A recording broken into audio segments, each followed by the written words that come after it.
Sink or float? Fun with science. Did you ever wonder why some things sink in water and others float? It's all about science. Let's find out more about this fun experiment.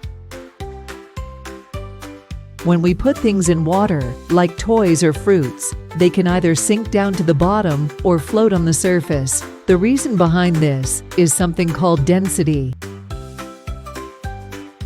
Density is how much stuff is packed into an object. If something is heavy and has a lot of stuff packed into it, it will sink.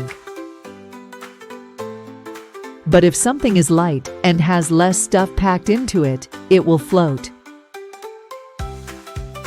For example, a rock is heavy and dense, so it sinks in water.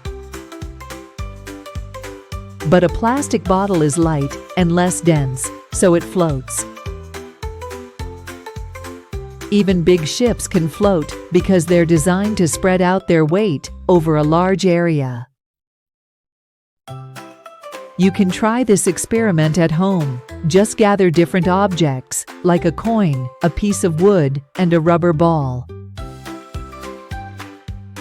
Then, put them in a bowl of water and see which ones sink and which ones float.